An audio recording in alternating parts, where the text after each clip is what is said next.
মির্চি বাংলা অরিজিনালসের বিশেষ নিবেদন, ক্রাইম কথা কথা কথা। তুমি তুমি আমার সবচেয়ে কাছের বন্ধু, তাই না মিখাইল? লিভ ইট। কি হয়েছে বলো তো? শোনো না, লেকের পাশে চলো, এখানটায় বড্ড আওয়াজ। চলো।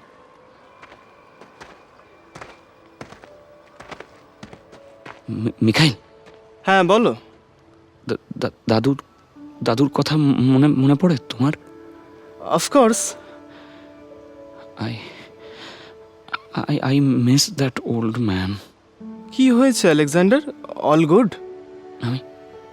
আমি তোমায় বিশ্বাস করি মিখাইল। দাদুর পর তোমাকেই সবচেয়ে বেশি ভরসা করি। আমি জানি তুমিও আমার কাছে পরিবারের মতো। রাইট। আচ্ছা মিখাইল, দাবার বোর্ডে কটা ঘর থাকে জানো? 64। কেন?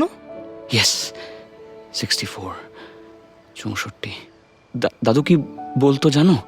কি বলতো, যে চাল রাগের বশে বা প্রতিশোধের বশে নয়, বরং ভেবে চিনতে হিসেব করে দেওয়া হয়, সেই চালই সবচেয়ে শক্তিশালী।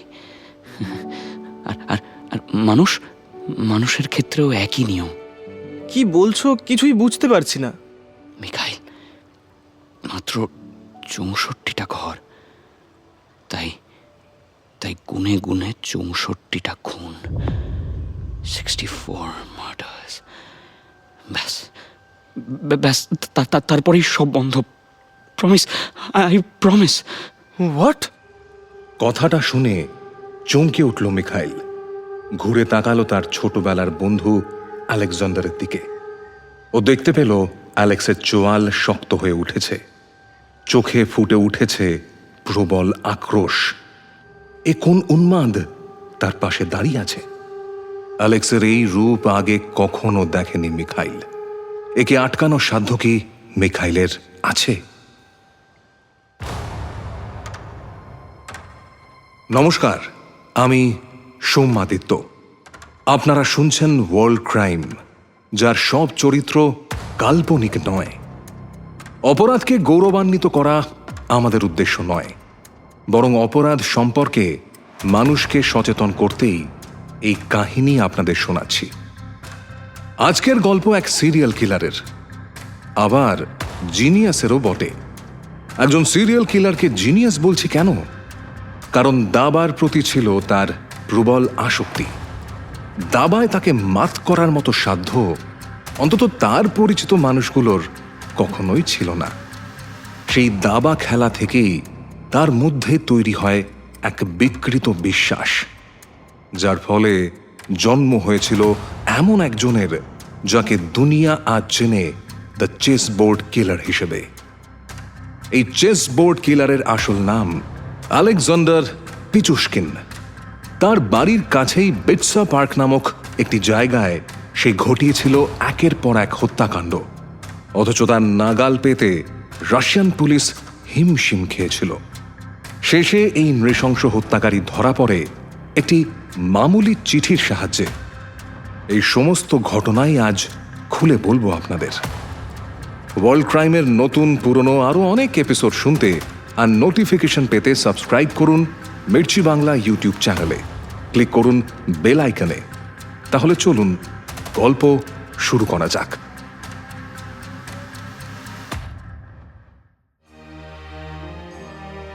1992 সালের 27শে জুলাই। সোভিয়েত ইউনিয়ন তখন সদ্য ভেঙেছে। মস্কোর ক্রেমলিন থেকে নেমে গেছে কমিউনিস্টদের লাল পতাকা। আজকে ওয়ার্ল্ড ম্যাপে যে রাশিয়া আমরা দেখতে পাই, তার বয়স তখন মোটে 7 মাস। আর আলেকজান্ডার পিচুশকিন তখন 18 বছর বয়সী এক তরুণ। বাড়ির কাছে বেটসা পার্কে সকাল থেকে বসে আছে অ্যালেক্স। এই সময় রাশিয়ার গরমকাল, আবহাওয়া বেশ মনোরম। কয়েকদিন বৃষ্টি হওয়ার পর আজ রোদ উঠেছে, তাই সকাল থেকেই বেটসা পার্কে ভিড়। বয়স্ক লোকেরা বসে মন দিয়ে দাবা খেলছে। বাচ্চারা ছুটে বেড়াচ্ছে এদিক ওদিক। বিকেল নাগাদ এখানে মিখাইলের সাথে অ্যালেক্সের দেখা করার কথা, কিন্তু অ্যালেক্স সকাল থেকেই বসে আছে বেটসা পার্কে। ওর চোখ সামনের একটা বেঞ্চের ওপর স্থির। এই বেঞ্চটাতে সকালে মর্নিং ওয়াক সেরে কয়েকজন বসে রেস্ট নিয়েছে। তারপর ওখানে এসেছিল এক ভবঘুরে লোক। দুপুর গড়াতে এক অল্পবয়সী কাপল ওখানে বসেছিল বেশ ঘনিষ্ঠ হয়ে, আর বিকেলের দিকে বয়স্ক দুই ভদ্রলোক বসে গল্প করছেন।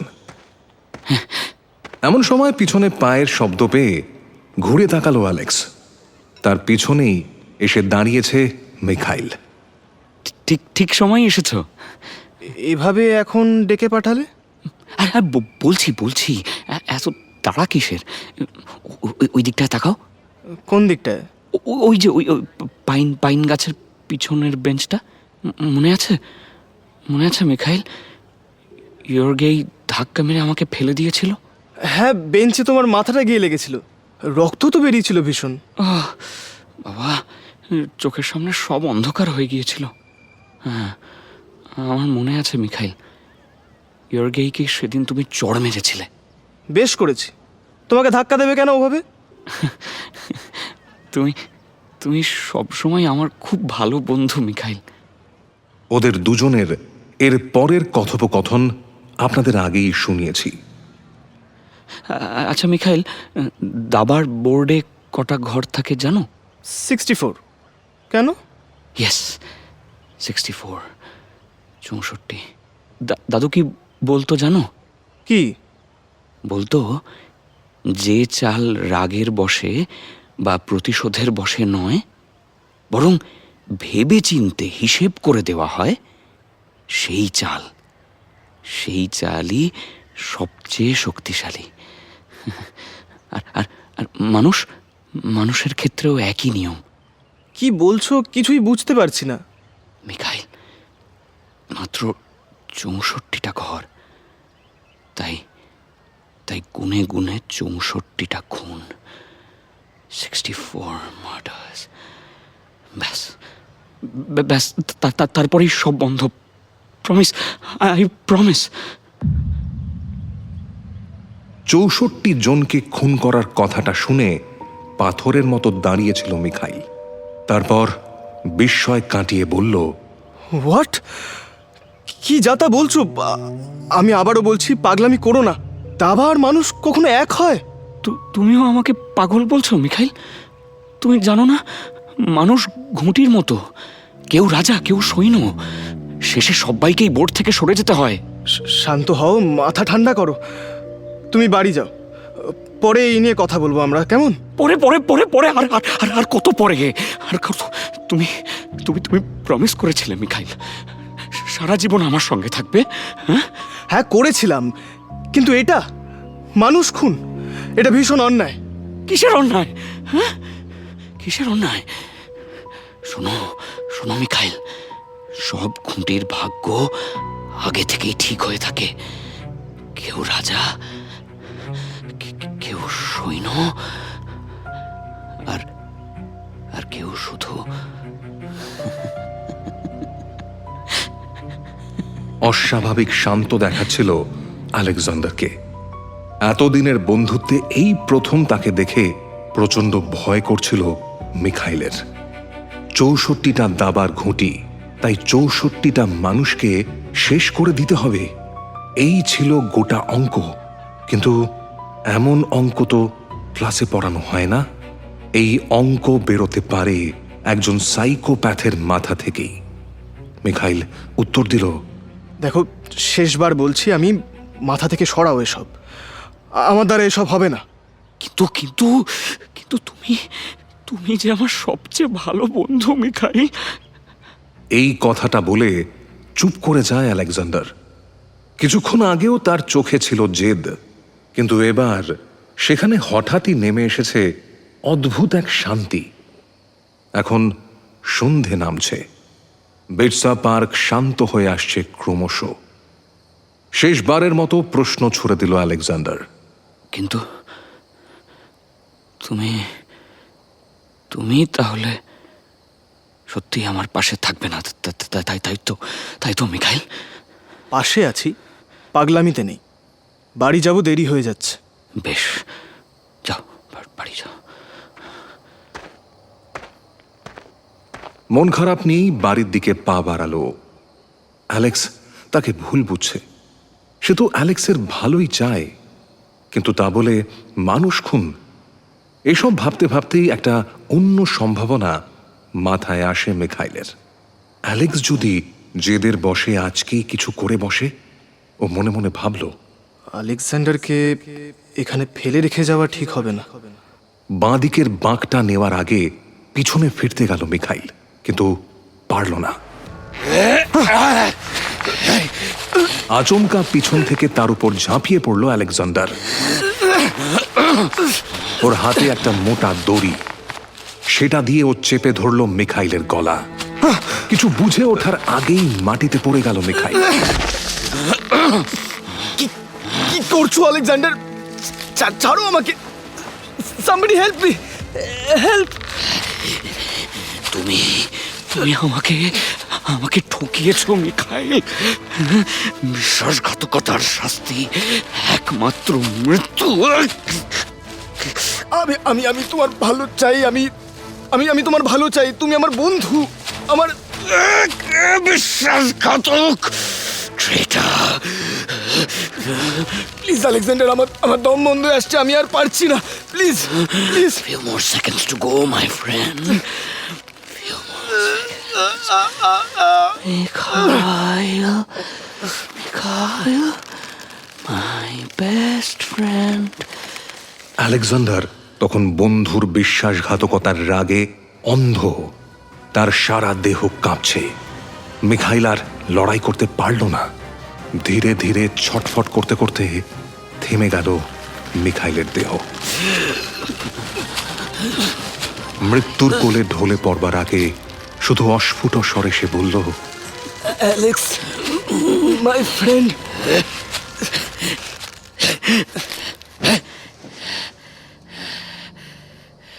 মিখাইলের দেহটা নিথর হয়ে যেতে বাঁ চোখের কোণ থেকে জল গড়িয়ে পড়ল অ্যালেক্সের।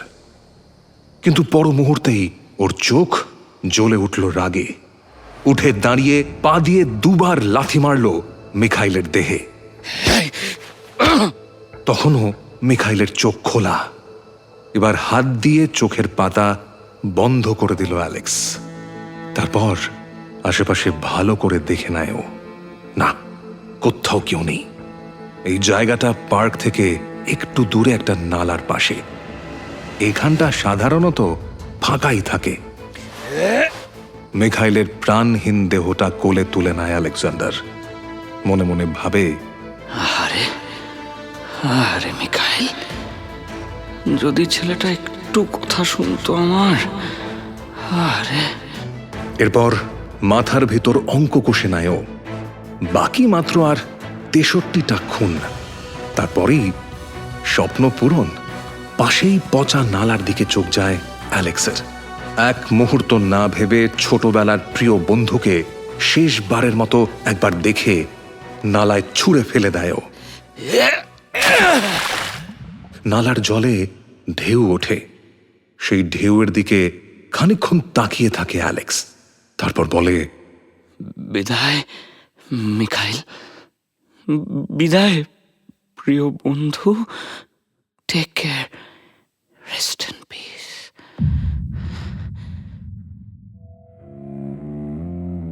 সেদিন আর বাড়ি ফেরা হলো না মিখাইলের।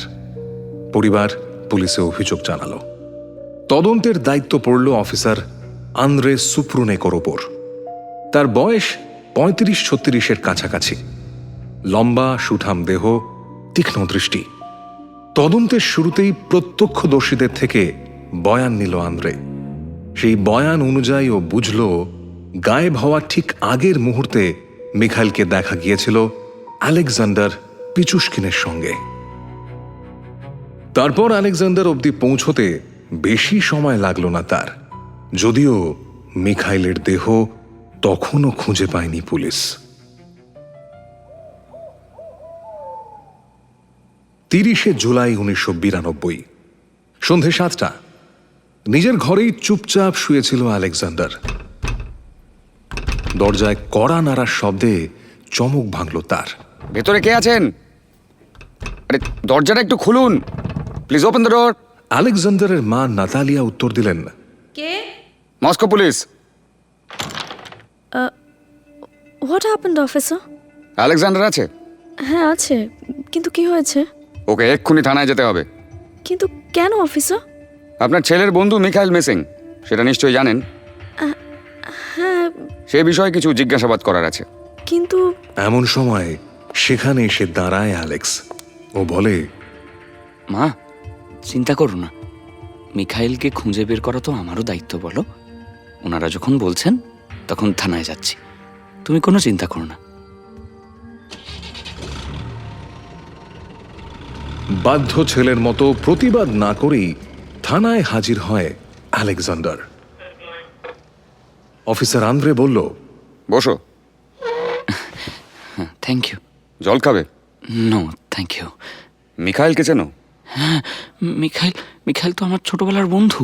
ওকে পাওয়া যাচ্ছে না, শুনেছ? হ্যাঁ হ্যাঁ স্যার। 27শে জুলাই ওর সঙ্গে তোমার দেখা হয়েছিল। হ্যাঁ তো, কোথায়? ওই বেতসা পার্কে। কেন? কেন আবার? গল্প করতে ডেকেছিলাম। গল্প? কি ধরনের গল্প?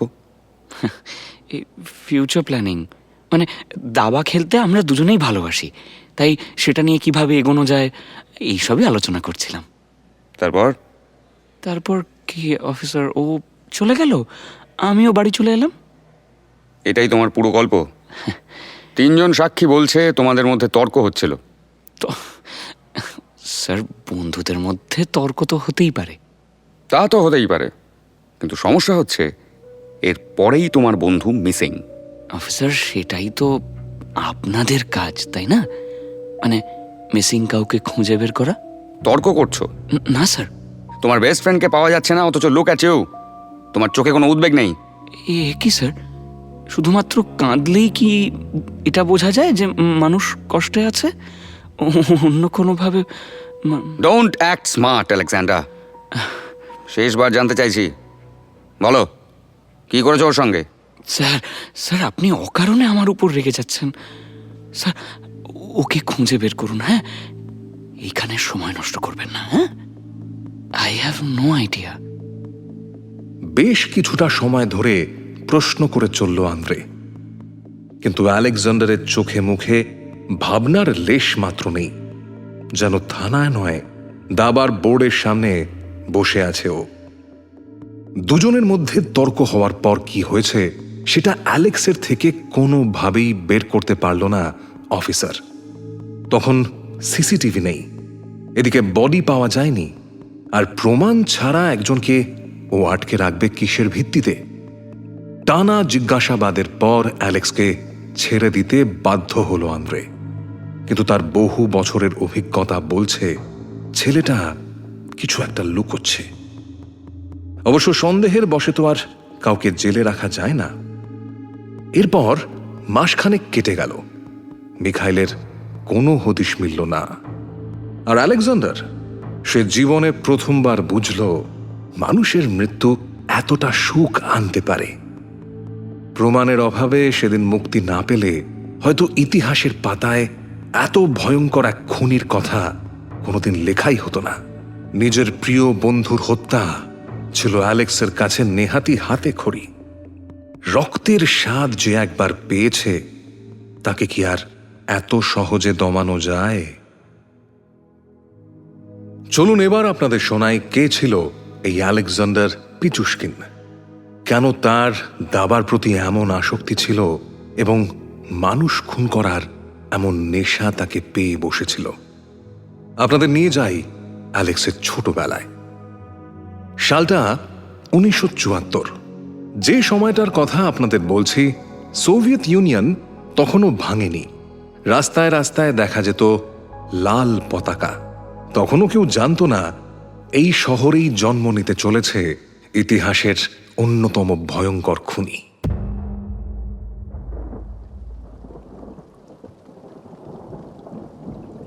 ওই একই সালের এপ্রিল মাস, মস্কোর উত্তর পূর্বে মাইতিসচি শহর।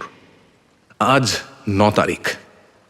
আকাশ সকাল থেকেই মেঘলা, গুঁড়ি গুঁড়ি বৃষ্টি পড়ছে মাঝে মধ্যে। মাইতিশ্চি শহরের 2 কামরার একটা ছোট্ট অ্যাপার্টমেন্ট। সেখানেই সোফায় বসেছিল নাতালিয়া পিচুস্কিন। ওর শরীরটা ভালো লাগছে না সকাল থেকেই, মাঝে মধ্যেই গা গুলিয়ে উঠছে ওর। নাতালিয়া তখন সন্তান সম্ভবা। গতকালই ও ডাক্তার দেখিয়ে এসেছে। একা যেতে হয়েছে ওকে। সোফায় বসে থাকতে থাকতে কখন যেন ঘুমিয়ে পড়েছিল নাতালিয়া। হঠাৎ দরজায় কড়া নাড়ার শব্দে ধর্মর করে উঠে বসল ও। ইউরি ফিরেছে, কিন্তু দরজা খুলতেই ভডকার গন্ধে বমি পেয়ে গেল নাতালিয়ার। আজও মদ খেয়েছে ইউরি। এই রোজ মদের গন্ধে ঘেন্না হয় ওর। নিজের স্বামী যে আর আগের মতো নেই সেটা ভালোভাবেই বোঝে নাতালিয়া। রাগের মাথায় নাতালিয়ার গায়ে আজকাল হাতও তোলেও। তারপর দোষ চাপায় ভাগ্যের ঘাড়ে। ইউরি ঘরে ঢুকেই বলল, সরে যা, সরে যা আমার সামনে থেকে বলছি, কিন্তু বেরিয়ে যা, একদম মেরে দেবো, বেরিয়ে যা আমার বাড়িতে। নাতালিয়া নিজেকে বোঝায় সন্তান এলে সবটা হয়তো আগের মতোই হয়ে যাবে। এসব ভাবলে অজান্তেই চোখ ভিজে ওঠে ওর। সেদিন রাতেই প্রসব বেদনা শুরু হলো নাতালিয়ার। এদিকে বৃষ্টি থামার নাম গন্ধ নেই। ইউরি ঘরে ঘুমোচ্ছে, কোনো হুঁশ নেই তার। একবার ঘড়ির দিকে তাকায় নাতালিয়া। রাত 10:30 বাজে। পাশের ফ্ল্যাটের মিসেস মারিয়াকে একবার ডাকবে কি? কোনো মতে টলতে টলতে উঠে গিয়ে পাশের ফ্ল্যাটের দরজায় ধাক্কা দেয় ও। Mrs Maria, Mrs Maria. Mrs Maria জিজ্ঞেস করেন, কে? আমি Natalia, please help me. Oh okay, coming. এরপর আর কিচ্ছু মনে নেই নাতালিয়ার। ওর যখন জ্ঞান আসে তখন ও বুঝতে পারে মাইতিশ্চির সরকারি হাসপাতালের বেডে ও শুয়ে আছে। নার্স এসে জানান ছেলে হয়েছে। চোখ মেলে এদিক ওদিক তাকিয়ে নাতালিয়া দেখতে পায় তার বাবা এসেছেন। বাবাকে বড় ভরসা করে ও, তবে এখনো একটু ভয়ও পায়। তার বাবার অনেকটাই বয়স। এই অগস্টেই 60-এ পড়বেন ভাসিলি তিমোফেভিচ। বাবাকে নাতালিয়া জিজ্ঞেস করল, ইউরি কোথায় বাবা? বাইরে। শরীর এখন ঠিক লাগছে? হ্যাঁ বাবা। একদম তোর মতো দেখতে হয়েছে ছেলেকে। চুপ করে থাকে নাতালিয়া। ওর চোখে অনেক স্বপ্ন। যত কষ্টই হোক ছেলেকে মানুষের মতো মানুষ করতেই হবে তাকে। নাম ভেবেছিস কিছু? Alex, Alexander, the most successful emperor of the world. ইতিহাস ওকে মনে রাখবে, দেখো বাবা।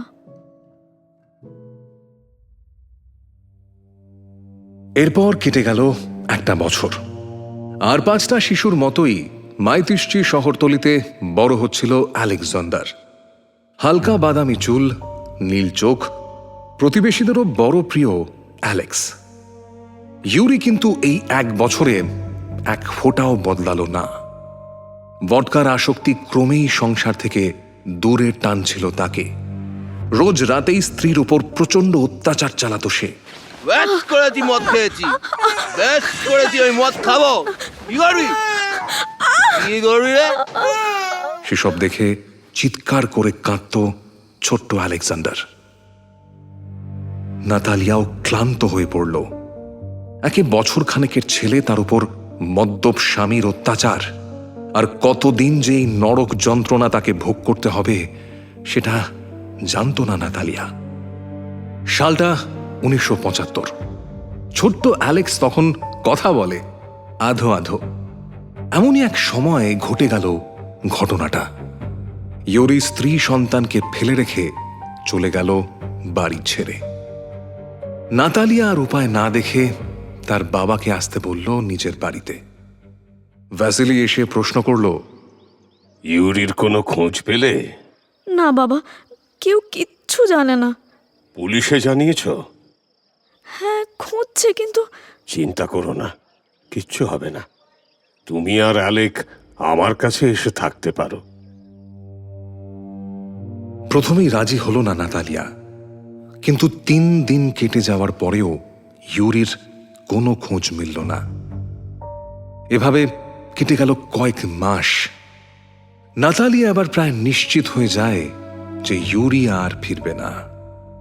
এদিকে মাইতিশ্চির বাড়ির ভাড়া দেওয়ার সময় চলে এসেছে।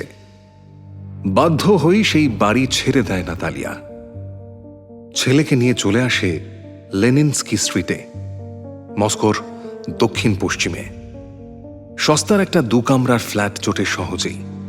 এই বাড়ির পাশেই বিটসেভস্কি পার্ক, স্থানীয়দের মুখে বিটসা পার্ক। আপনারা জানেন এই পার্কেই প্রথম হত্যার ঘটনা ঘটায় অ্যালেক্স। তাই এই জায়গার বর্ণনা একটু বিশদে দিয়ে রাখা প্রয়োজন। প্রথম দেখায় মনে হয় এটা সাধারণ একটা পার্ক, কিন্তু একটু ভিতরে গেলেই অন্য এক পৃথিবী। যত দূর চোখ যায় শুধু গাছপালা আর অন্ধকার। ওক পাইনের জঙ্গল, পাশেই একটা নালা। দিনে জায়গাটা স্থানীয়দের প্রিয়, বাচ্চাদের খেলার মাঠ, আর রাত নামলেই চেহারা বদলে যায় এখানকার। আলো নেই বেশিরভাগ অংশেই। গাছের ঘন পাতা ভেদ করে চাঁদের আলো পৌঁছয় না মাটিতে। তবু বিটসা পার্ক বড় ভালো লাগে নাতালিয়ার। কাছেই একটা দোকানে কাজ জুটিয়ে নেয় ও। সঙ্গে তার একমাত্র ছেলে আলেকজান্ডার পিচুস্কিন। এই বিটসা পার্কই পরে অপরাধের অনুঘটক হয়ে উঠবে। জন্ম দেবে এমন এক সিরিয়াল কিলারকে যাকে পৃথিবী চিনবে দ্য বিটসা পার্ক মেনিয়াক নামেও। কিন্তু একটা পার্ক, সেটা কিভাবে একটা শহরের সবচেয়ে ভয়ঙ্কর কবরস্থানে পরিণত হলো, সেই গল্পই এবার শোনাবো আপনাদের। এখন আবার ফিরে যাই আলেকজান্ডারের ছোটবেলায়। 3 বছর বয়সে স্কুলে ভর্তি হয় আলেকজান্ডার, কিন্তু সেই বছরই ঘটে যায় ভয়ানক এক দুর্ঘটনা। একদিন বিটসা পার্কে স্কুলের বাকি বন্ধুদের সাথে খেলছিল আলেকজান্ডার। এমন সময় ইরগেইক নামে এক বন্ধু পিছন থেকে ধাক্কা মারে ওকে। বিটসা পার্কের বেঞ্চের ওপর ছিটকে পড়ে মাথায় সাংঘাতিক চোট পায় অ্যালেক্স। সঙ্গে সঙ্গে ওকে ধরাধরি করে নিয়ে যাওয়া হয় হাসপাতালে। খবর পেয়ে ছুটে আসে নাতালিয়া। ডাক্তারকে প্রশ্ন করে, হ্যাঁ, কি হয়েছে ডাক্তারবাবু? আমার ছেলে, ও বাঁচবে তো? প্রায় মৃত্যুর মুখ থেকে ফিরেছে আপনার ছেলে, তবে ওর আঘাত লেগেছে মস্তিষ্কের ফ্রন্টাল লোবে। সিদ্ধান্ত আর আবেগ নিয়ন্ত্রণের দায়িত্বে থাকে যে অংশটা। এখন থেকে ওর ব্যবহারে অনেক পরিবর্তন দেখতে পাবেন। নিজের ইমোশনস কন্ট্রোল করতেও ওর বেশ প্রবলেম হবে। কিন্তু আপনার ধৈর্য হারালে চলবে না। এখন থেকে খুব সাবধানে বড় করতে হবে আপনার ছেলেকে। প্রাণে বেঁচে যায় আলেকজান্ডার, কিন্তু বাড়ি ফেরার পর থেকেই কেমন বদলে যেতে থাকে হাসি খুশি ছেলেটা। কম কথা বলে, সহজে রেগে যায়, একলা থাকতেই বেশি পছন্দ করে। অন্যদিকে স্কুলে অভিযোগের পাহাড় জমতে থাকে। সামান্য উত্তেজনাতেই বন্ধুদের গায়ে হাত তোলেও। একদিন স্কুলের প্রিন্সিপাল মিস্টার নিকোলাই ডেকে পাঠালেন নাতালিয়াকে। He is a bright kid, Mrs Pichushkin, কিন্তু এভাবে চলতে থাকলে ওকে স্কুলে রাখা সম্ভব হবে না। প্লিজ স্যার, প্লিজ এমনটা করবেন না। দেখুন, আমিও চাই না, কিন্তু রোজই নতুন অভিযোগ আসছে। Let's hope for the best. সেদিন বাড়িতে অ্যালেক্সকে খুব বকাবকি করল নাতালিয়া। অ্যালেক্স চুপ করে শুনল সব কথা। বলতে পারল না যে সহপাঠীরা ওকে রোজ টিটকিরি দিত, পাগল, রিটার্ডেড কিড বলে। প্রতি রাতেই বিছানায় শুয়ে সে কাঁদত। শেষমেশ ডাক্তারের পরামর্শ মেনে নিরুপায় নাতালিয়া ছেলেকে ভর্তি করে দিল বিশেষ চাহিদা সম্পন্ন শিশুদের এক কারেকশন স্কুলে। যদিও আলেকজান্ডার আদৌ প্রতিবন্ধী ছিল না, নতুন স্কুলে আরও বেশি করে নিজেকে গুটিয়ে নেয় ও। থেরাপির পর থেরাপি, নানা রকম ওষুধ, মায়ের কষ্ট, এসব কিছুই ভীষণ নাড়া দিত ছোট্ট অ্যালেক্সের মনকে। কিন্তু একটা লাভও হয়েছে, একজন বন্ধু হয়েছে তার, নাম মিখাইল ওদিওচুক। বয়সও দুজনেরই সমান। এই ছেলেটাই শুধু তাকে বোঝে, পাগল বলে খ্যাপায় না, উচ্চারণ নিয়ে মজা করে না। আজ খেলতে আসবে তো? না, ওখানে বড্ড লোক। তাতে কি হয়েছে? না, আমার খুব অস্বস্তি হয় মিখাইল। কেউ কিচ্ছু বলবে না তোমাকে। না, কিন্তু বললেও আমি দেখে নেব। তুমি আসছো আলেকজান্ডার, আমি কিন্তু অপেক্ষা করব। আচ্ছা। সাল 1987। সবকিছু ঠিকঠাকই চলছিল, অন্তত বাইরে থেকে দেখে তাই মনে হচ্ছিল। কিন্তু তারপর ভাগ্যের চাকা আবার ঘুরল, আর সেই ঘোড়া বদলে দিল অ্যালেক্সের গোটা জীবন। আলেকজান্ডারের স্পেশাল স্কুলে ভর্তি হওয়া নিয়ে প্রথম থেকেই অখুশি ছিলেন দাদু ভ্যাসেলি। নাতির বয়স 13 পেরোতেই এক প্রকার জোর করে মেয়ের কাছে প্রস্তাব নিয়ে গেলেন তিনি। তোমরা ওর ভবিষ্যৎ এভাবে নষ্ট করতে পারো না নাতালিয়া। ও ভালো আছে বাবা। এটা ভালো থাকা, থেরাপি, মেডিসিন, পড়াশোনা শিখছে কোথায়? তুমি বুঝতে পারছো না, ও আগের মতো নেই বাবা। ভুল কথা। ওই স্কুলে থাকলে আরো সমস্যা হবে ওর। তুমি জানো না ও কতটা মেধাবী। তাহলে কি করতে বলছো? ওকে কিছুদিন আমার কাছে থাকতে দাও। কিন্তু বাবা। কোনো কিন্তু নয়, এতদিন তো চেষ্টা করলে। বেশ, তুমি যখন বলছো, দেখো চেষ্টা করে। 2 কামরার ফ্ল্যাট ছেড়ে আলেকজান্ডারের জায়গা হলো দাদু ভ্যাসিলির বাড়িতে। ভ্যাসিলি মজার মানুষ, দাবা খেলতে ভালোবাসেন। একমাত্র নাতি তার বড্ড প্রিয়। অল্প দিনেই তিনি আবিষ্কার করলেন এ ছেলে দাবা খেলে মারাত্মক। এই বয়সেই 64 ঘর আলেকজান্ডারের নখদর্পণে। মাঝে মধ্যেই নাতির সাথে বসে দাবা খেলেন দাদু। আচ্ছা, এখন তো কুইন নিতে পারি। Put your king on E7. তাহলে রুক D8 এ। হ্যাঁ, না, RD6 first. Restrict the king, then RC6. এবার দেখো। ভালোই দিন কাটছিল দুজনের। একদিন সকাল থেকেই মস্কো দেখেছে বরফের চাদরে, ফায়ারপ্লেসের সামনে সাজানো দাবার ঘুঁটি, নিজের ঘরে চাদর মুড়ি দিয়ে চুপ করে শুয়ে আছে আলেকজান্ডার। গরম দুধ হাতে ঘরে ঢুকলেন দাদু। ঘড়িতে রাত 9:05। কি ব্যাপার ইয়াং ম্যান, শরীর ঠিক আছে তো? উত্তর নেই দেখে চাদর সরিয়ে ভ্যাসিলি হাত রাখল অ্যালেক্সের কপালে। দাদুর হাতের ছোঁয়া পেতেই কেঁপে উঠল অ্যালেক্সের ঠোঁট, চোখ দিয়ে গড়িয়ে পড়ল জল। কি হলো, বলবে তো আমাকে? উত্তর নেই এবারও, শুধু জলের ফোঁটা গাল বেয়ে ভিজিয়ে দিতে থাকে বালিশ। দুধের গ্লাস টেবিলে রেখে নাতিকে বিছানা থেকে তুলে বসান Vasily.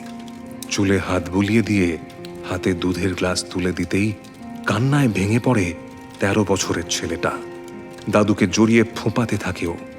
It's okay, it's okay, calm down, calm down. আমি আছি তো। কি হয়েছে বলো? কেউ কিছু বলেছে? ওরা আমাকে ভালোবাসে না দাদু, খুব খারাপ কথা বলে। আমার সব বন্ধুরা। তোমার খুব রাগ হয় তাই না? হ্যাঁ, খুব রাগ হয়।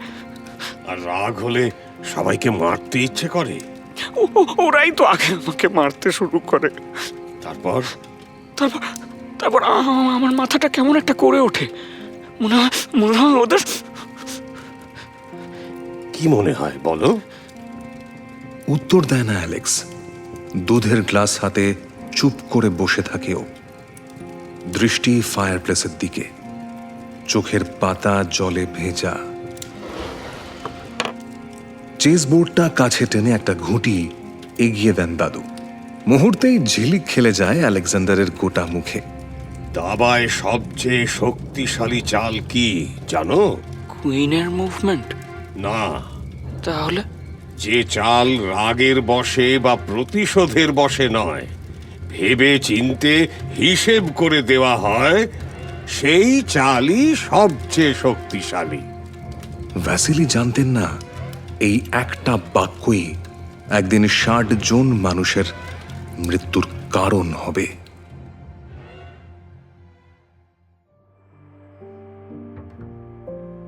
সাল ১৯৮৯। দাদুর বাড়িতেই বড় হচ্ছে আলেকজান্ডার।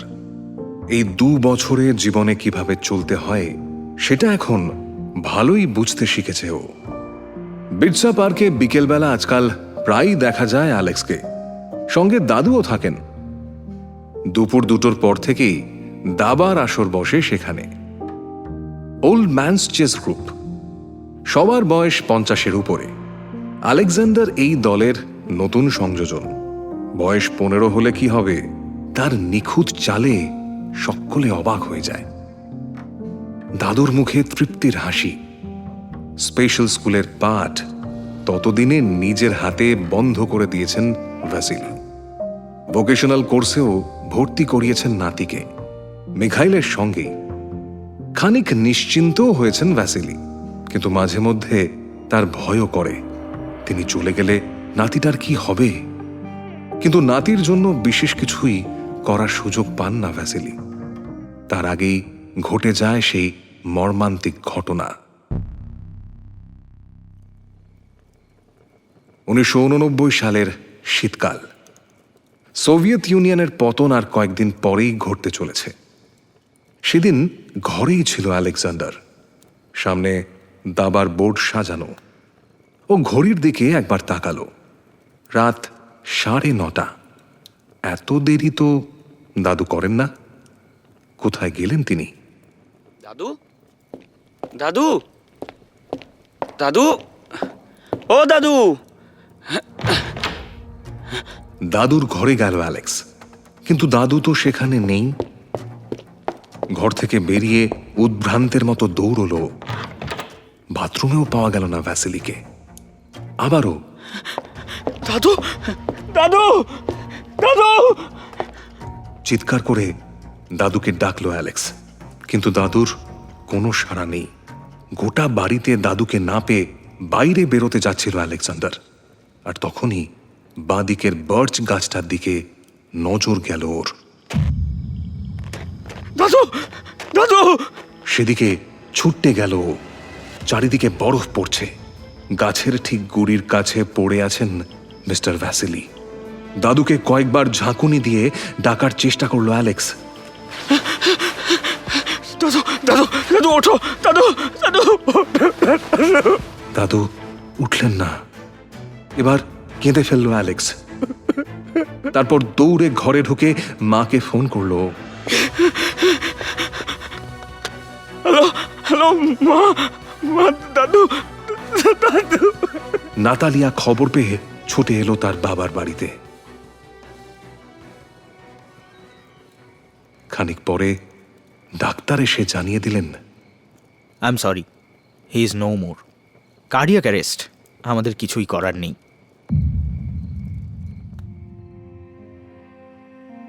সারা রাত দাদুর মৃতদেহর পাশে ঠায় বসে রইল অ্যালেক্স, পাশে মিখাইল। তারপর ভোরের আলো ফুটতে না ফুটতেই কবর দেওয়া হলো ভ্যাসিলিকে। আলেকজান্ডার গোটা সময়টা চুপ করে রইল। এবার ও একা, একদম একা। দাদু মারা যাওয়ার পর মায়ের কাছে ফিরল আলেকজান্ডার।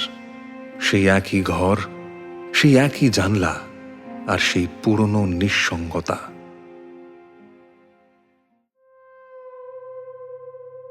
শুধু দাবার প্রতি প্রেম ততদিনে কয়েক হাজার গুণ বেড়ে গিয়েছে ওর। ঠিক এই সময় তার জীবনে নতুন এক নেশার আমদানি হলো। বাবার মতো ভডকা ধরল অ্যালেক্স। সারাদিন নেশায় চুর হয়ে থাকে। সংসারে আর কোথায় কি হচ্ছে কিছুই ওর খেয়াল থাকে না। মা নাতালিয়াই তখনও রোজগার করছে। যে অল্প টাকা নাতালিয়া অ্যালেক্সকে দেয় তাতে ওর পোষায় না। মায়ের ব্যাগ থেকে টাকা চুরি করতে শুরু করলো। এখন মদ না পেলে অ্যালেক্সের মাথার ঠিক থাকে না। রাস্তায় বেরিয়ে মদ কিনতে না পারলে অযথা অন্য মানুষের সাথে খারাপ ব্যবহার করে ও। এমনই একদিন মদের দোকানে মদ না পেয়ে ভীষণ রাগ হচ্ছিল অ্যালেক্সের। তাই খুঁজতে খুঁজতে ও একটা বিশেষ জায়গায় গেল যেখানে ব্ল্যাকে মদ পাওয়া যায়।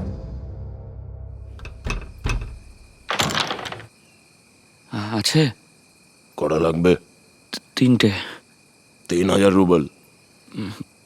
1500 আছে, বাকিটা দেখছি। এভাবে হয় না, পুরো টাকা দাও না তো বাড়ি যাও। আরে দিয়ে দেবো বললাম তো। এক্ষুনি, রাইট নাও। ভালো ভাবে কথা বললে গানে যায় না, না? দিয়ে দেবো বলছি তো। ব্লাডি রিটার্ড, পাগল নাকি? হাত সরা গেল থেকে। এই তুই পাগল, তুই পাগল। এক ধাক্কা মেরে লোকটাকে দূরে সরিয়ে দিল ও।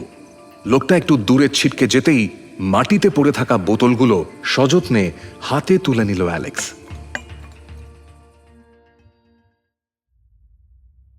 ভডকা এখন ওর প্রতিদিনের অভ্যেস, সর্বক্ষণের সঙ্গী। কিন্তু দাবা খেলাটা একই রকম ভাবে চালিয়ে যেতে লাগলো অ্যালেক্স। এখন দুপুরবেলা করে ও যেত বিটসা পার্কে। নেশায় চুর হয়ে থাকলেও চালে ভুল হতো না। ওই একটাই সময় ওর নিজেকে রাজা বলে মনে হতো। মনে হতো ওর জীবনের একটা মানে আছে।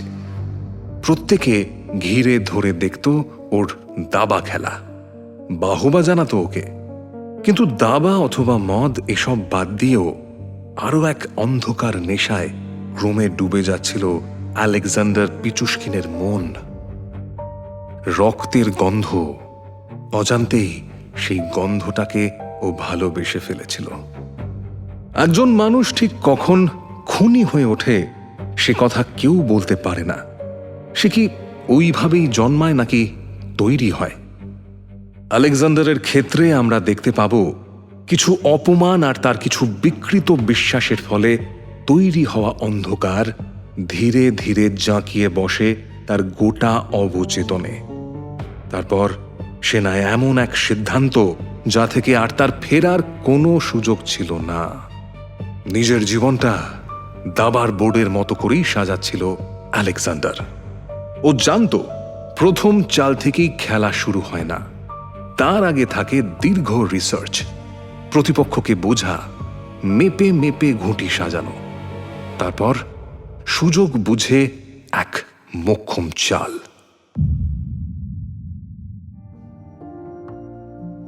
অনেক মনোবিজ্ঞানীর মতেই প্রথম খুনের পর সিরিয়াল কিলার অপ্রতিরোধ্য হয়ে ওঠে। বাস্তব কিন্তু অনেকটাই আলাদা।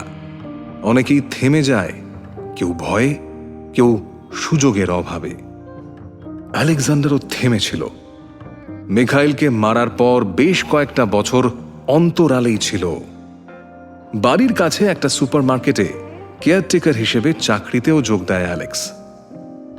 প্রতিবেশীদের সঙ্গেও একরকম সখ্যতাই গড়ে উঠেছিল ওর।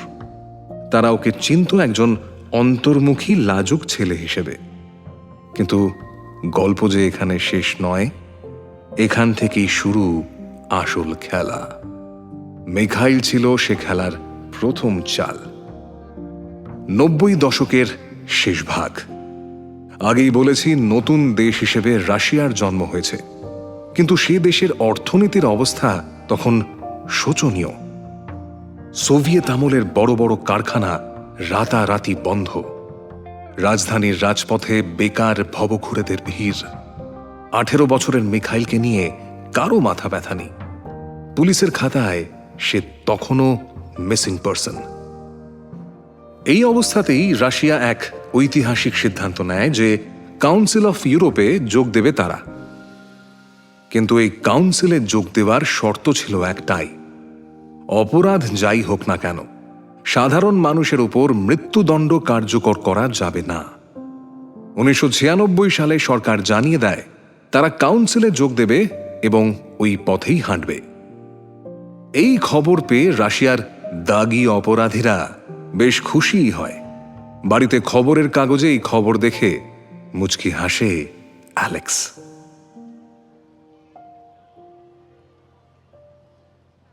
জুন 2000 সাল। বিটসা পার্কে হাতে একটা ভডকার বোতল নিয়ে বসেছিল আলেকজান্ডার। আবারও এক দৃষ্টে তাকিয়েছিল সেই বেঞ্চটার দিকে যেখানে পড়ে গিয়ে ওর মাথায় চোট লেগেছিল। তাকিয়ে থাকতে থাকতেই অনেক দিন আগে মিখাইলকে বলা সংখ্যাটা মনে পড়ছিল ওর। 64 64 64 চেসবোর্ডের খোপ। মনে মনে ও ভাবল, অনেক দিন হয়ে গেছে আর চাল দেওয়া হয়নি। এমন সময় সেই বেঞ্চে এসে বসল এক ভব ঘুরে। তখন সেখানে সন্ধে নামছে। কিছুক্ষণ অপেক্ষা করে আরো খানিকটা মদ খেল অ্যালেক্স। তারপর ধীরে ধীরে এগিয়ে গেল লোকটার দিকে। লোকটা ওকে দেখে ভেবেছিল অ্যালেক্সও একজন ভব ঘুরে। ওর হাতে বোতলটা দেখে লোকটা জিজ্ঞেস করলো, brother, can I have some? Yes sure. এই বলে বোতলটা বাড়ালো অ্যালেক্স। কিন্তু লোকটা সেটা নিতে যেতেই ওর মাথায় ওই বোতলটা তুলে প্রচন্ড জোরে আঘাত করলো অ্যালেক্স। হুমড়ি খেয়ে সামনে পড়ে গেল লোকটা।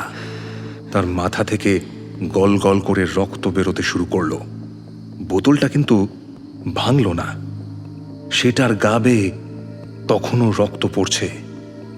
এবার বোতলটা তুলে নিয়ে মদের শেষটুকু গলায় ঢেলে দিল অ্যালেক্স।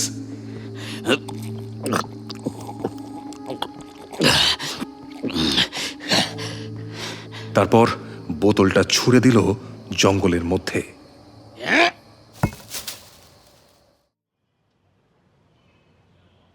পরের দিন বেটসা পার্ক থেকে উদ্ধার হলো সেই ভবঘুরের দেহ। মাথায় আঘাতের চিহ্ন, কিন্তু পরিচয় পাওয়া গেল না। ফাইল বন্দী হয়ে পড়ে রইল আরো একটা আনসলভড কেস। অগস্ট 2000 সাল। বিটসার লাগোয়া একটা বাড়ির প্রৌঢ় নিরাপত্তারক্ষী ইউরি সকোলভ ঘরে ফেরার পথে গায়েব হলো। বিটসা পার্কের ভিতর দিয়ে সে আসছিল, কিন্তু আর তাকে খুঁজে পাওয়া গেল না। সবাই ভাবল নেশা করে কোথাও পড়ে আছে, কিন্তু সে আর ফিরল না। অন্যদিকে প্রতি রাতেই লেনিনস্কি স্ট্রিটের সেই ছোট্ট ঘরে চেসবোর্ড বার করে বসত আলেকজান্ডার পিচুশকিন। একটা লাল পেন দিয়ে সেই বোর্ডের এক একটা ঘরে ক্রস চিহ্ন আঁকত ও। অ্যালেক্সের এক হাতে থাকত ভডকার গ্লাস, আর মাথার মধ্যে নিঃশব্দে চলত অঙ্ক কষা। ঠিক একই সময় মস্কো পুলিশের ফাইল রুমে একটার পর একটা মিসিং পারসন রিপোর্ট জমা পড়ছিল। কিন্তু রাশিয়ার টালমাটাল রাজনৈতিক পরিস্থিতির মধ্যে কারোর সময় ছিল না সেই ফাইলগুলো নিয়ে আবার খুলে দেখার। বেশিরভাগ মিসিং রিপোর্টই আসত ভবঘুরে বা সমাজের নিম্নবিত্ত অংশের মানুষের। তাদের নিয়ে অত ভাবার সময় ছিল না পুলিশের।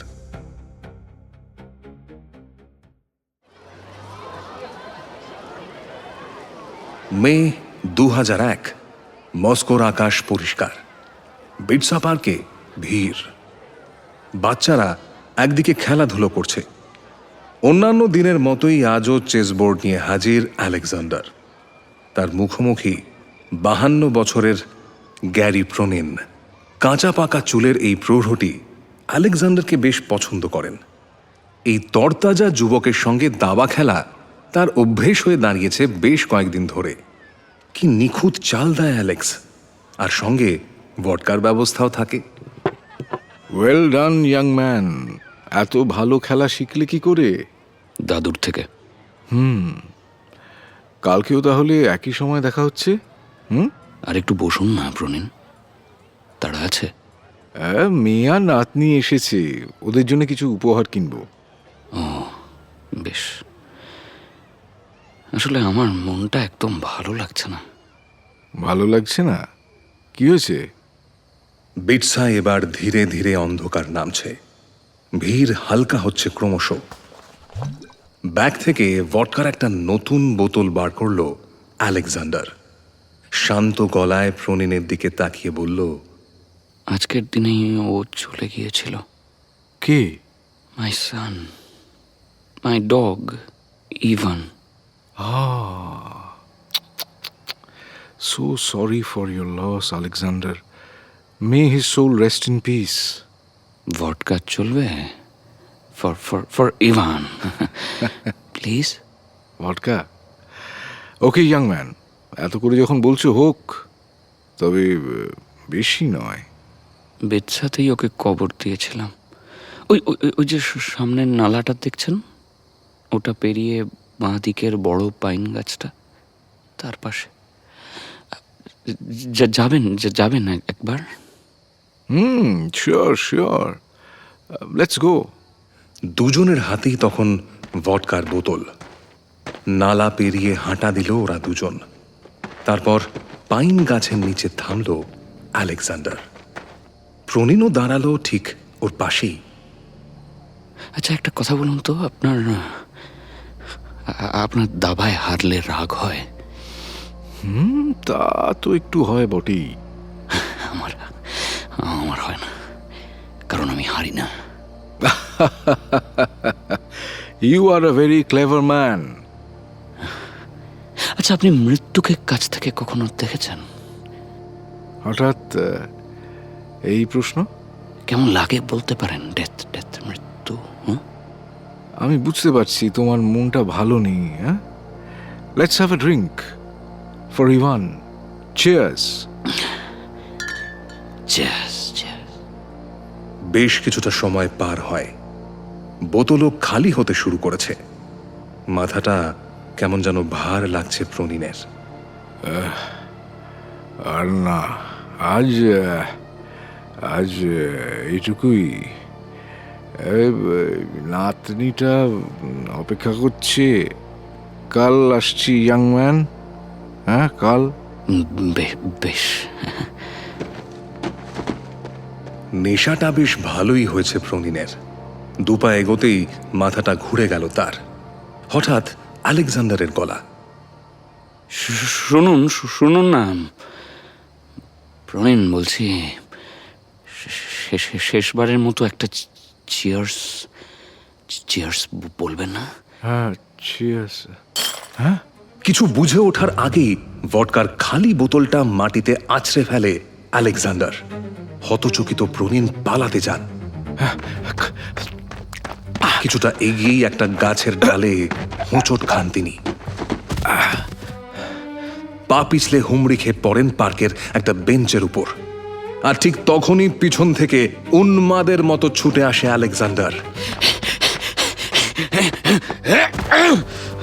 এসেই ঝাঁপিয়ে পড়ে প্রনিনের ওপর। এক হাতে চেপে ধরে মুখ, অন্য হাতে ভাঙা বোতলের টুকরো দিয়ে সজোরে আঘাত করে মাথার পিছনে।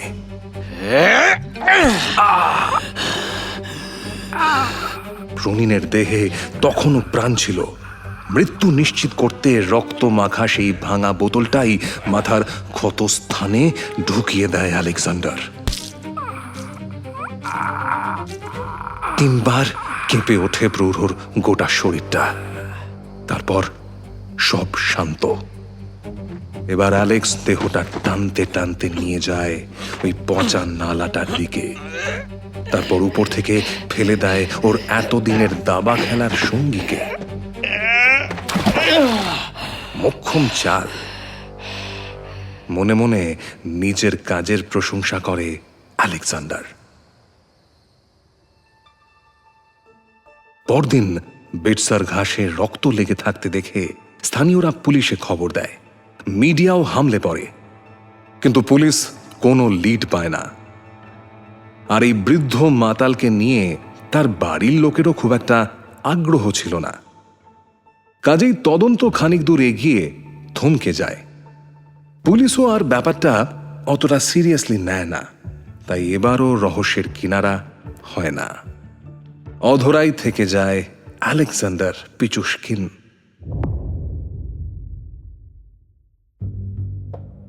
তবে বিটসা পার্কের এই ঘটনার পর বেশ শোরগোল পড়ে যায় তার আশেপাশের এলাকায়। একদিন অ্যালেক্স বাড়িতেই বসেছিল। এমন সময় তাতিয়ানা নামের এক প্রতিবেশী এলো তাদের বাড়িতে। এই শুনেছ, কালও নাকি একটা লাশ পেয়েছে ওই বিটসা পার্কেই। কি বলছো আবার? ওখানেই তো মিখাইল মিসিং হয়েছিল। কত বছর হয়ে গেল বলো তো? হ্যাঁ, পুলিশ এসেছিল। মাথা ফাটা, মদের বোতল ঢোকানো।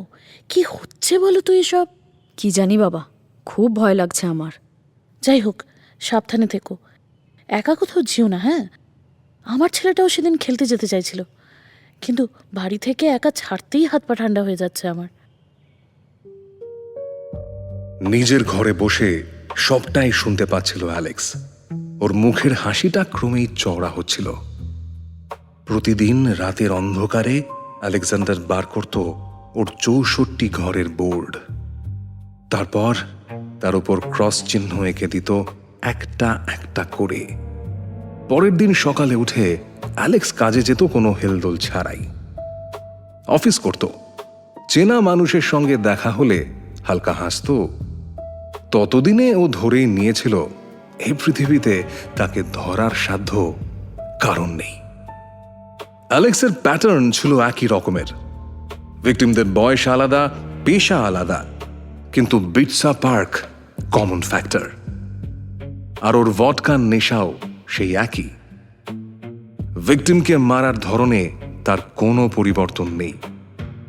এভাবেই সময় বয়ে যেতে থাকে দ্রুত, নিঃশব্দে। ঠিক যেমন বিটসা পার্কের নালা দিয়ে জল বয়ে যায়, কারো নজরে পড়ে না। লাশ বাড়ছে, পুলিশের টেবিলে ফাইলও বাড়ছে, কিন্তু উত্তর পাওয়া যাচ্ছে কি? একটাও না।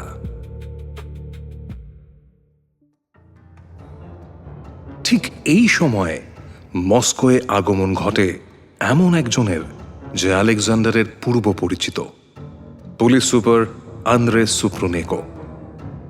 রাষ্ট্রের ঝামেলায় ও বদলি হয়েছিল কয়েক বছর আগে, কিন্তু আন্দ্রের অভিজ্ঞতা এবং কর্মদক্ষতা ছাড়া মস্কো পুলিশ ডিপার্টমেন্ট ছিল অচল। মস্কো এসেই বিগত কয়েক বছরের আনসলভ কেসের ফাইল খুলল আন্দ্রে। তারপর সেগুলো স্টাডি করতে শুরু করলো এক এক করে। বিটসা পার্ক বা তার আশেপাশে ঘটে যাওয়া কেসগুলোর ফাইল খুলতেই ও একটা প্যাটার্ন লক্ষ্য করল। সেগুলো পড়তে পড়তে ওর ভুরু কুঁচকে উঠল। আন্দ্রে ওর একজন জুনিয়র অফিসারকে ঘরে ডাকলো। কি করছেন আপনারা? 33টা মার্ডার রিপোর্ট জমা পড়েছে গত 3 বছরে। মস্কো পুলিশের নাম খারাপ হচ্ছে। কিন্তু স্যার, ফিঙ্গারপ্রিন্ট নেই, কোনো প্রমাণও নেই। মাথা সেটা আছে আপনাদের? ব্রেন আছে নাকি সবটাই বিটসা পার্কের নালায় ফেলে এসেছেন? Yes sir. এক্ষুনি একটা মিটিং ডাকুন। Yes sir. মস্কো পুলিশের সদর দফতর। একটা ঘরের টেবিলের একদিকে দাঁড়িয়ে আছে আন্দ্রে। তার সামনে থরে থরে ফাইল সাজানো, সিগারেটের গন্ধে ঘর ভরে আছে। আন্দ্রের মুখে চিন্তার ছাপ। উপর মহলে চাপ বাড়ছে, মিডিয়াও শকুনের মতন সুযোগের অপেক্ষায়। বিটসা পার্কে সিভিল ড্রেসে লোক পাঠাও। গত 3 বছরের প্রতিটা খুনের ফাইল খুলে কেস রিওপেন করো। হাতে সময় নেই। Sure sir. একটা ব্যাপার খেয়াল করেছো? সব খুনেই কিছু কমন ফ্যাক্টর আছে। বিটসা পার্ক, ভডকা, মাথার ক্ষতস্থানে ভডকার বোতল। এটা কিন্তু কাকতালীয় হতে পারে না। কিন্তু স্যার, খুনি একটাও প্রমাণ ফেলে যাচ্ছে না কেন? কারণ সে তোমার চেয়ে অনেক বেশি চালাক। পুলিশ কি ভাবতে পারে সেই অঙ্কটা আগেই বুঝে গিয়েছে। কেন যেন মনে হচ্ছে যাকে খুঁজছি সে সামনেই আছে, প্রমাণও আছে, শুধু আমরাই পর্দাটা সরাতে পারছি না। যাই হোক, কাজ শুরু করো, কুইক। Yes sir. আন্দ্রের ধারণাই সঠিক। খুনি সত্যি তাদের নাকের ডগায় রোজ হেঁটে বেড়ায়। থানার সামনে দিয়েও যাতায়াত করে দিনে অন্ততপক্ষে 2 বার। সুপারমার্কেট যায়, কাজ করে। সুপারমার্কেটে তখন আলেকজান্ডারের সঙ্গেই কাজ করত 35 বছরের মারিনা মস্কালেভা। বাদামি চুল, বড় বড় চোখ, স্বভাবেও বেশ মিষ্টি। প্রথম থেকেই বেশ ভালো সম্পর্ক ছিল মারিনা আর আলেকজান্ডারের মধ্যে। শান্ত স্বভাবের ছেলেটাকেও বেশ পছন্দ ছিল মারিনার। নিরীহ, ভদ্র, কম কথা বলে, সবসময় হাসি মুখ। সিঙ্গল মাদার মারিনার একটাই দুনিয়া, ছেলে সের্গেই। তার স্কুল থেকে ফেরার অপেক্ষাতেই বসে থাকত ও। ছেলে ফিরলে রান্না করত, খাওয়াতো। দুজনকে নিয়ে সেই ছোট্ট সংসার মারিনা সামলাতো একা হাতে। সুপারমার্কেটের বাকি কর্মীদের কাছেও আলেকজান্ডার নিতান্তই এক শান্ত, একটু অন্যরকম কিন্তু নিরুপদ্রব এক ছেলে হিসেবে পরিচিত ছিল। এই মুহূর্তে হয়তো আপনাদের মনে হচ্ছে মারিনা কি তবে অ্যালেক্সের কাছে ছিল আলাদা কেউ? তার প্রতি হয়তো অ্যালেক্সের মন একটু দুর্বল হয়েছিল। এতদিনে কারোর কাছে সে বোধহয় শান্তির খোঁজ পেয়েছিল। কিন্তু আপনারা হয়তো ভুলে যাচ্ছেন না, অ্যালেক্স তার হত্যাকাণ্ড শুরু করে নিজের সবচেয়ে কাছের বন্ধু মিখাইলকে খুন করে। কাজেই মায়া মমতা বোধ যে তার মধ্যে ছিল না, সেটা যথেষ্ট পরিষ্কার। দিনটা ছিল 2006 সালের জুন মাসের 13 তারিখ। আজ সুপারমার্কেট বন্ধ আছে, তাই দুপুরবেলা মারিনার বাড়িতে চলে এলো আলেকজান্ডার।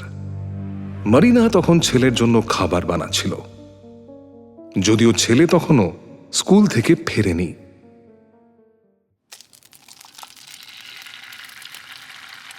কি রান্না হচ্ছে? ব্রেকফাস্ট খাবে? না, বিচ্ছার দিকটায় হাঁটতে যাব একটু। একা একা? কেন, তুমি যাবে? এক মুহূর্ত কি যেন ভাবলো মারিনা, তারপর বলল, আমাকে 10 মিনিট দাও, আমি তৈরি হয়ে নিচ্ছি। অল্প সময়ের মধ্যেই রেডি হয়ে বেরিয়ে পড়ল মারিনা। বাড়ি থেকে বিটসার দূরত্ব প্রায় আধ ঘন্টা, কিন্তু মেট্রো স্টেশনে পৌঁছেই কোনো এক অজানা কারণে অস্বস্তি শুরু হলো ওর। এভাবে সূর্যাস্তের আগে বিটসা পার্ক যাওয়া কি তার ঠিক হচ্ছে? সেখানকার খুনের খবরগুলো কানে এসেছিল মারিনার, কিন্তু সঙ্গে অ্যালেক্স আছে ভেবে সেই ভাবনাকে বিশেষ পাত্তা দিল না মারিনা।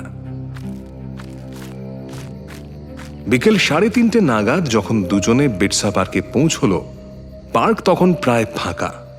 এখন মানুষের মধ্যে বিটসা পার্ক সম্পর্কে এক অজানা ভয় কাজ করে, তাই পার্কে এখন আর আগের মতো লোক আসে না। সন্ধে নামলে জায়গাটা আরো নির্জন হয়ে যায়। যদিও পুলিশ পাহারা আছে, তবে এত বড় জায়গাটা চারিদিকে লক্ষ্য রাখা মাত্র কয়েকজন পুলিশের পক্ষে সম্ভব না। অ্যালেক্স জানে সাবধানের মার নেই, তাই পুলিশের চোখ এড়িয়ে মারিনাকে নিয়ে পার্কে ঢুকল ও। একটা ভাঙা গাছের গুড়ি দেখতে পেয়ে সেদিকে এগিয়ে গেল অ্যালেক্স। তারপর তাকালো মারিনার দিকে। কি সুন্দর লাগছে মারিনাকে, সাদা পোশাকে তাকে দারুণ মানায়। চোখের ইশারায় গুড়িটা দেখিয়ে অ্যালেক্স বলল, বসি? আর চোখে হাতঘড়িটা দেখে নিল মারিনা। প্রায় 4টে বেজে গিয়েছে। মনের ভিতরের অস্বস্তিটা একটু বেড়েছে ওর। ঠিক আছে, কিন্তু বেশিক্ষণ বসবো না। হ্যাঁ, আসলে সের্গে এসে আমাকে না দেখতে পেলে খুব চিন্তা করবে। ছেলের কথা ভেবে ভেবেই তুমি গেলে একেবারে। ও ছাড়া আমার আর কি আছে বলো তো? শোনো মারিনা, মানুষ একাই আসে, একাই যায়। আচ্ছা, কি হয়েছে বলো তো? তোমার কি মন খারাপ? ভাবছিলাম যদি কেউ হঠাৎ পৃথিবী থেকে হারিয়ে যায়। কে? যে কেউ, মানে হতে পারে সেটা আমি, বা ধরো তুমি। আমি? দেখো, আমি এখন কোথাও হারাচ্ছি না, ঠিক আছে? আগে ছেলেটাকে মানুষ করি, তারপর আমার শান্তি। আর আমার শান্তি দাবা খেলায়। তা ঠিক। চলো এবার ফিরে যাই। হ্যাঁ, পরে অন্য কোনো দিন আসা যাবে। শোনো না, আমি একটু ভডকা এনেছি, এক পেক খাবে না? ভডকা? না, আজ নয় প্লিজ। আজকে আমাকে সত্যি এবার যেতে হবে। ঠিক আছে, তুমি এগোও, আমি আসছি। এত শান্ত বিকেল মারিনা আগে কখনো দেখেনি। গা ছমছম করছে ওর। কি এক আসন্ন বিপদের আঁচ ও যেন পাচ্ছে, কিন্তু কি সেই বিপদ? অ্যালেক্সের মতো একটা শান্ত ছেলের কাছ থেকে কোনো বিপদের আশঙ্কা নেই, তবু আজ যেন কেমন অন্যরকম ব্যবহার করছে অ্যালেক্স। আলেকজান্ডার, পিছন ফিরে ডাকতে গেল মারিনা। অ্যালেক্স এখনো একই জায়গায় ঠায় দাঁড়িয়ে আছে। কাঁধের ব্যাগে কি যেন একটা হাত রাখছে। মারিনার একটু অবাক লাগলো, কিন্তু ও কোনো প্রশ্ন না করে আবারও হাঁটতে শুরু করলো। হঠাৎ পিছন থেকে মারিনার ডান কাঁধে হাত রাখলো আলেকজান্ডার। কি ঠান্ডা সেই হাত! শীতল স্পর্শে চমকে উঠল মারিনা। ঘুরে তাকালো অ্যালেক্সের দিকে। অ্যালেক্স হাসছে। মারিনার মন বলে ওঠে কিছু একটা ভয়ঙ্কর ভুল হয়ে গেছে।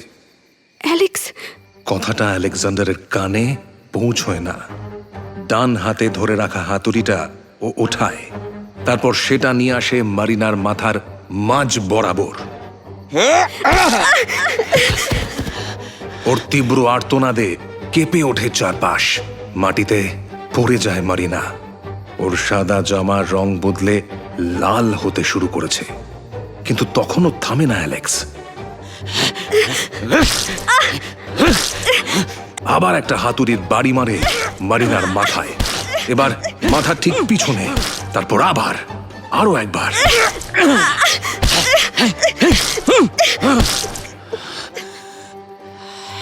সের্গেই, আর পারে না ও।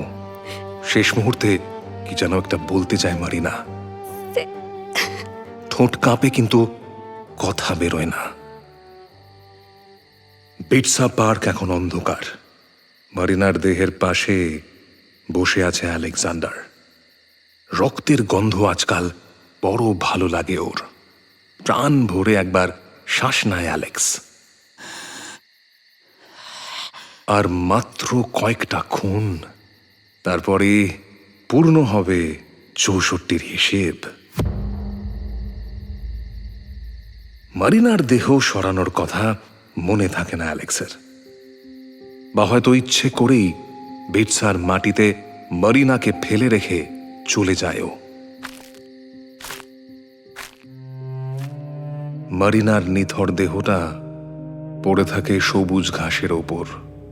রক্তে ভিজে যায় ঘাস। মারিনা মস্কালেভার সেই সন্ধ্যায় আর বাড়ি ফেরা হলো না। ছেলে সের্গেই বাড়ি এসে খুঁজে পেল না তার মাকে।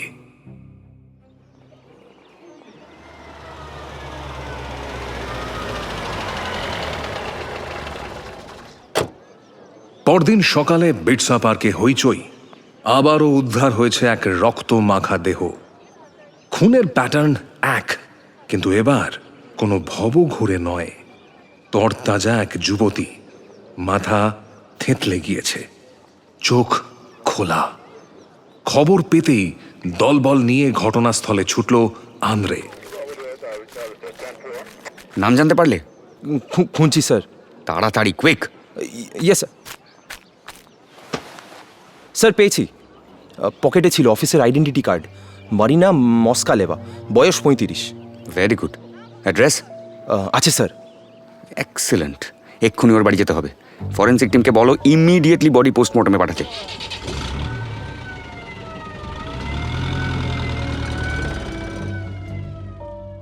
মারিনার বাড়ি পৌঁছে খুব একটা লাভ হলো না আন্দ্রের। বাইরে থেকে তালা দেওয়া। কেউ বাড়ি আছেন? এটা মারিনার বাড়ি তো? কেউ আছেন? Is there anybody? কয়েকবার হাঁক ডাকের পরেও কাউকে পাওয়া গেল না। নিরাশ হয়ে থানায় ফিরল আন্দ্রে। ততক্ষণে থানার সামনে জড়ো হয়েছে মিডিয়া। আন্দ্রে বুঝতে পারছিল তার উপর চাপ ক্রমাগত বাড়বে। খোদ দেশের রাজধানীতে একের পর এক এরকম ঘটনা ঘটে যাওয়ার পর সব পক্ষই নড়ে চড়ে বসেছে। উপরতলা থেকেও ইমিডিয়েট রিপোর্ট তলব করা হয়েছে। কপালে চিন্তার ভাঁজ ক্রমশ চড়া হচ্ছিল তার। অ্যাসিস্ট্যান্ট কমিশনারের সাথে ফোনে কথা বলে নিজের ঘরে এসে বসল ও। তারপর ও ডেপুটিকে ডেকে জিজ্ঞেস করল, বিটসা পার্কে ফরেন্সিক টিম পাঠিয়েছো? হ্যাঁ স্যার, দুজনকে পাঠানো হয়েছে। সঙ্গে আরও একটা ইউনিট। মিডিয়ার প্রেশার বাড়ছে ক্রমশ, কোনো লিড পেলে এক্ষুনি জানাবে। Sure sir. আর স্যার বলছি, একটা বাচ্চা ছেলে 15 মিনিট হলো এসেছে, বয়স 12 কি 13, খুব কাঁদছে স্যার। করিডোরে বসিয়ে রেখেছি, বলেছি আজকে আপনি ব্যস্ত, কিছুতেই শুনতে চাইছে না। ওফ, পরে হবে ও সব, দরকার হলে তোমরা কথা বলে নাও। আচ্ছা স্যার। ঘন্টা খানেক পরে ফিরে আসে টিম। কোনো সূত্র নেই, কোনো প্রমাণও নেই। সবটা শুনে হতাশ হয়ে চেয়ারে বসে পড়ল আন্দ্রে। এখন পোস্টমর্টম রিপোর্টের অপেক্ষা। ভেতরে আসবো স্যার? এমন সময় ডেপুটি ইভানভ ঘরের দরজায় নক করে। কি হয়েছে তাড়াতাড়ি বলো ইভানভ, হাতে সময় নেই।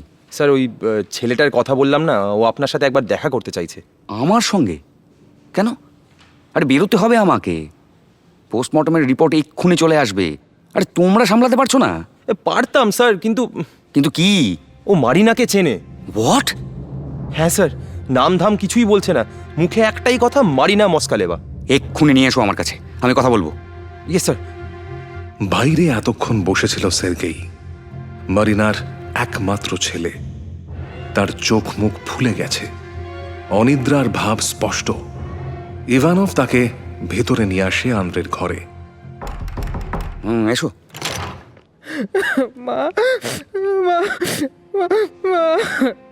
সিট প্লিজ, সিট, ডোন্ট ওয়ারি।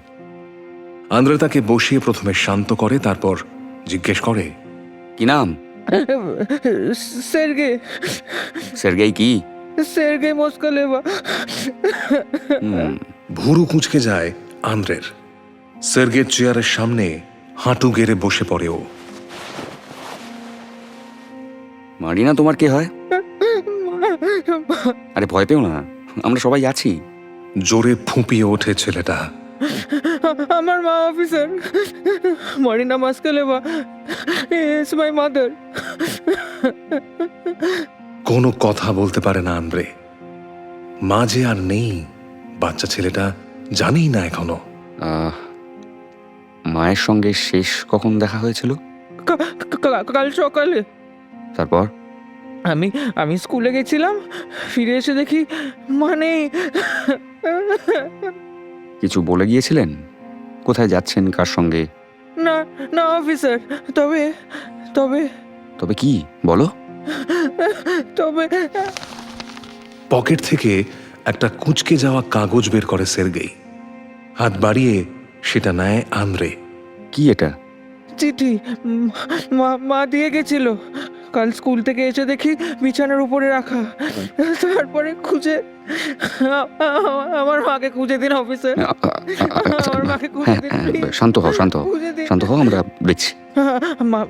মা ঠিক আছে তো অফিসার? মা ঠিক আছে তো? চিরকুটটা নিয়ে আস্তে আস্তে চোখের সামনে মেলে ধরে আন্দ্রে। মুহূর্তেই চোয়াল শক্ত হয়ে ওঠে তার, দু চোখ জুড়ে শুধু ঘৃণা। সামনের টেবিলে জোরে একটা ঘুষি মারে মস্কোর দুধে police officer. Bastard, I knew it. কাল বাড়ি থেকে বেরোনোর পর মারিনা যে যে জায়গায় গিয়েছে দেখো, সিসিটিভি ফুটেজ পাও কিনা। শপিং মল, মেট্রো স্টেশন, সব জায়গার ফুটেজ চাই আমার, quick. I am not going to leave this bastard this time. এর শেষ দেখে ছাড়বো আমি।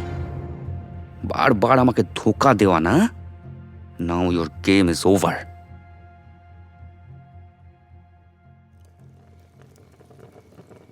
14 জুন রাত। ঘুম আসছে না আলেকজান্ডারের। দাদুর কথা ভীষণ মনে পড়ছে আজ, মারিনার কথাও। চোখটা যে কখন লেগে গিয়েছিল ও জানে না।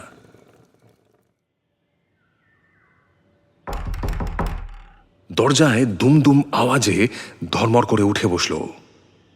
রাত শেষ হয়ে গেছে। পর্দা সরিয়ে অ্যালেক্স দেখল ভোরের আলো ফুটেছে সদ্য। আবারও দরজায় আওয়াজ, এবার আরো জোরে। উঠে গিয়ে ও ছিটকিনি খুলতেই হুমড়ি খেয়ে কে যেন পড়ল ওর গায়ের উপর। সোজা তাকাতেই ফ্যাকাশে হয়ে গেল আলেকজান্ডারের মুখ। সামনের মানুষটাকে সে চেনে, ভালো করেই চেনে। Andrei Suprunenko, Moscow police. Inspector, ঘুম ভাঙালাম? Very sorry mister Alexander Pichushkin. Here we meet again. Officer, if you can please tell me কি হয়েছে, আমার কোথায় কোথায় যেতে হবে আপনার সাথে আবার? থানায় মারিনা মস্কোলেভাকে হত্যার অভিযোগে আপনাকে গ্রেপ্তার করা হচ্ছে।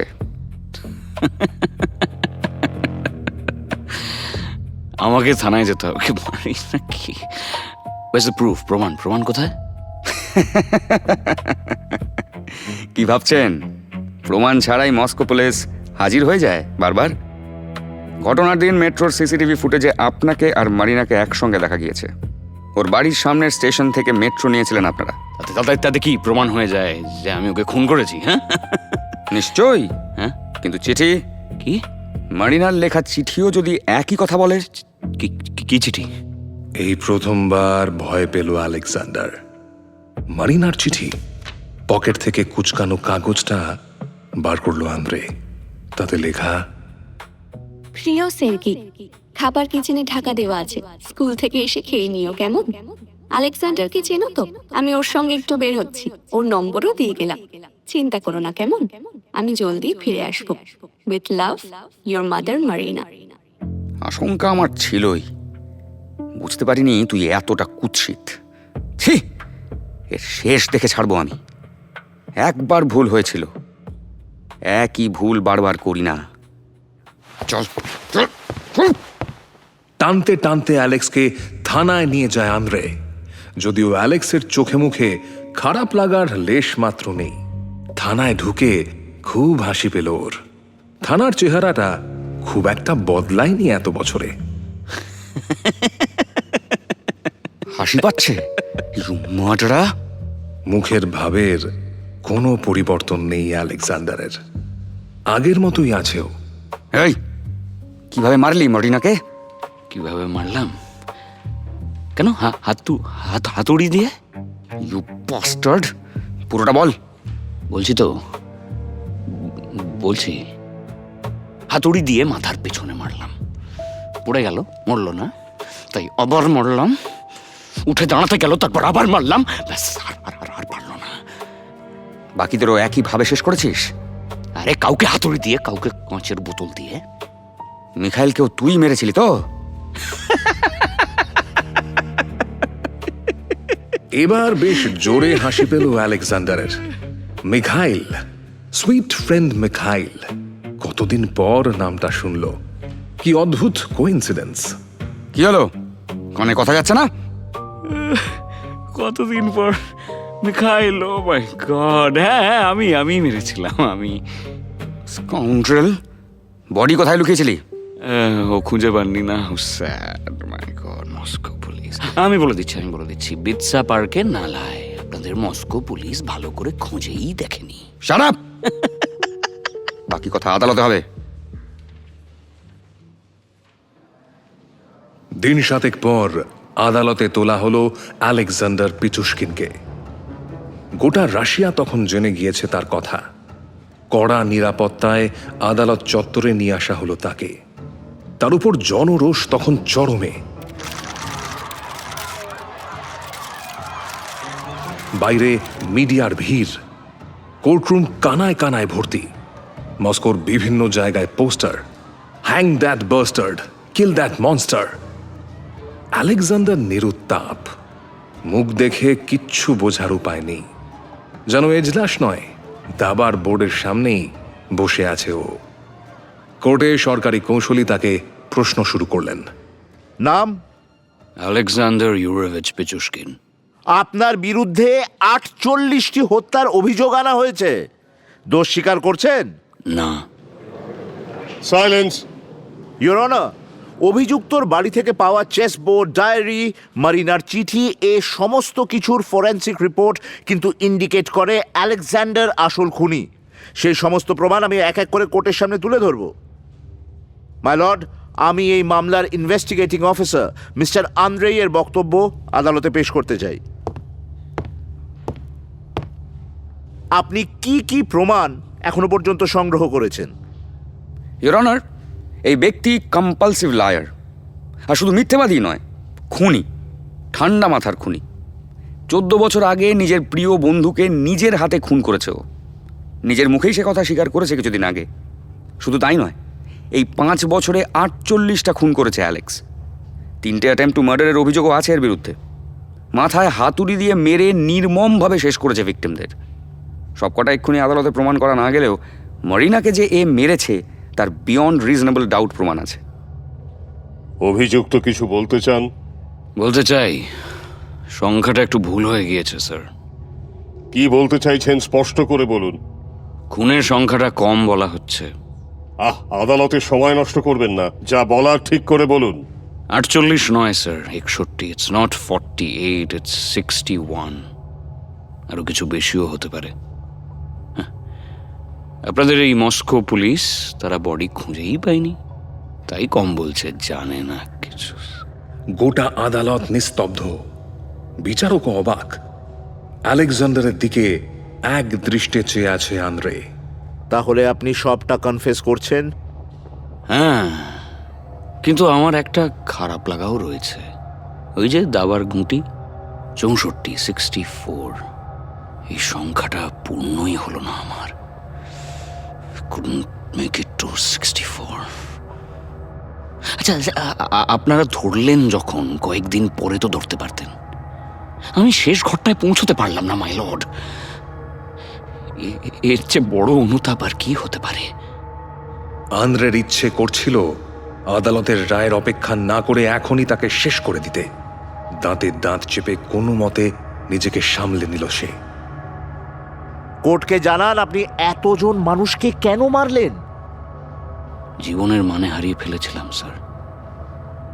আমার কাছে ওগুলোই ছিল অক্সিজেন।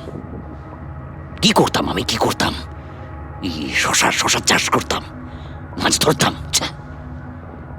খুব ব্যথা না দিয়ে ওদের সবাইকে অন্য দুনিয়ায় পাঠিয়ে দিয়েছি স্যার। কেন মেরেছি জানেন? সেটাই তো জানতে চাইছি। কারণ ওরা মরতে চাইতো না। মানে? মৃত্যুর আগে ওদের ওই একটা বাঁচার আর্জি দেখতাম। হ্যাঁ, বাঁচতে চাইতো ওরা। ওই বাঁচার আর্জিটা দেখে মনে হতো যেন আমি বুঝি ওদের ঈশ্বর। এক সিদ্ধান্তে ওদের ভাগ্যটা আমি বদলে দিতে পারি। I am God. I can change their fate. ইতিহাস আমাকে মনে রাখবে। History will remember me, sir. History will remember me. আদালত এই মন্তব্য নথিভুক্ত করল। তদন্তের স্বার্থে এবং জননিরাপত্তার কথা বিবেচনা করে অভিযুক্তকে বিচার বিভাগীয় হেফাজতে রাখার নির্দেশ দেওয়া হচ্ছে। প্রায় বছর খানেক ধরে পিচুস্কিন মামলা চলে রাশিয়ার আদালতে। ততদিনে সাধারণ মানুষের ধৈর্যের বাঁধ ভেঙেছে। গোটা বিশ্বের চোখ রাশিয়ার দিকে। 2007 সালের 24শে অক্টোবর পিচুস্কিনের সাজা ঘোষণার দিন। বুলেট প্রুফ কাঁচে ঘেরা একটা বিশেষ খাঁচার ভিতরে নিয়ে আসা হলো পিচুস্কিনকে।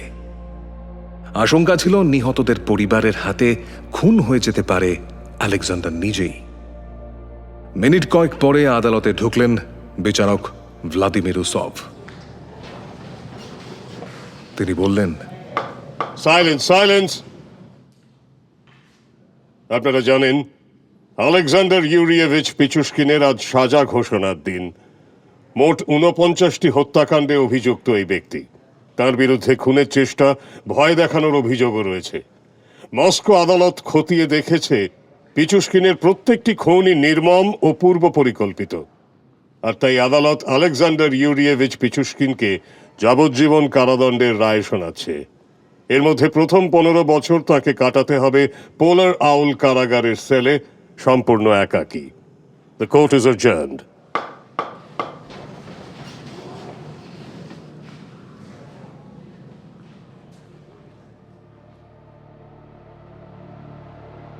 পোলার আউল রাশিয়ার উত্তর মেরুর কাছাকাছি এটি অবস্থিত।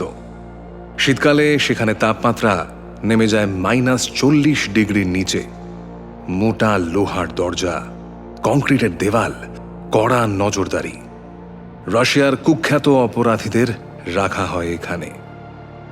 সাজা শুনে খুশি হননি রাশিয়ার একটা বড় অংশের মানুষ। তারা চেয়েছিলেন মৃত্যুদণ্ড। কিন্তু রাশিয়ায় মৃত্যুদণ্ড রাষ্ট্রবিরোধী, তাই এক্ষেত্রেও ফাঁসির সাজা থেকে ছাড়া পেয়ে যায় পিচুশকিন। আজও এই কারাগারই তার আস্তানা, বাইরের দুনিয়ার সঙ্গে যোগাযোগ একেবারে বিচ্ছিন্ন। কাহিনী শেষ করার আগে কিছু তথ্য জানিয়ে দিই। 2019 সালে আলেকজান্ডারের সঙ্গে দেখা করার সুযোগ হয়েছিল জার্মান সংবাদ মাধ্যম ফোকাস টিভির। এই প্রথম ক্যামেরার সামনে বসে সাক্ষাৎকার দিয়েছিল পিচুশকিন। বয়স বেড়েছে, চোখ অদ্ভুত রকমের শান্ত।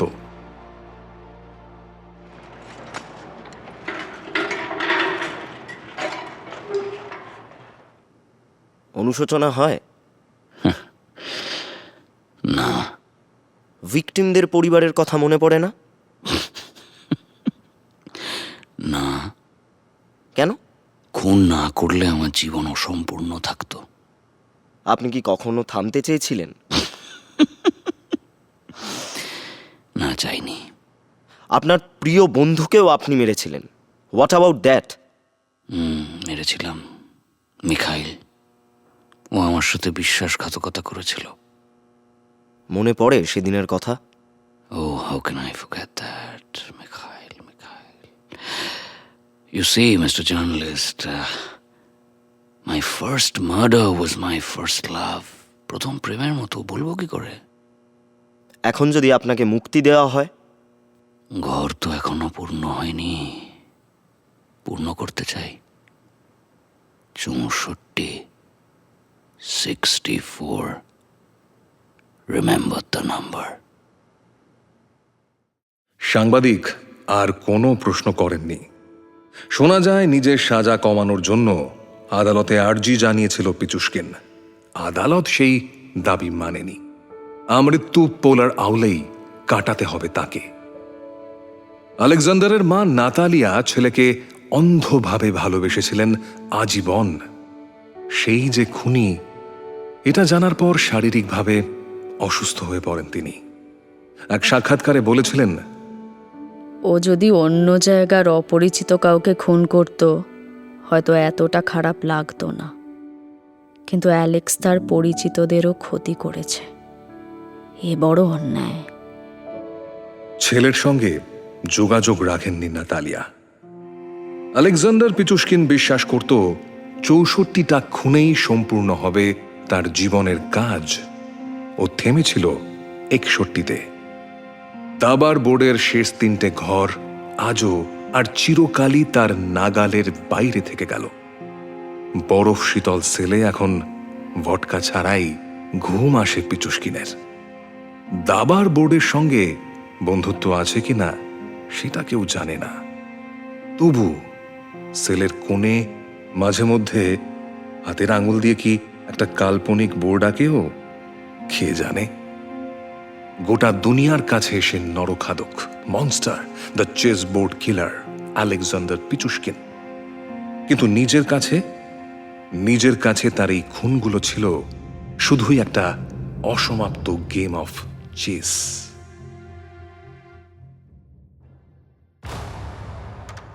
ওয়ার্ল্ড ক্রাইম আজ এ পর্যন্তই। আগামী পর্বে আবারও নিয়ে আসব নতুন কোনো অপরাধের কাহিনী, যার সব চরিত্র কাল্পনিক নয়। ওয়ার্ল্ড ক্রাইমের নতুন পুরনো আরও অনেক এপিসোড শুনতে আর নোটিফিকেশন পেতে সাবস্ক্রাইব করুন মির্চি বাংলা ইউটিউব চ্যানেলে। ক্লিক করুন বেল আইকনে।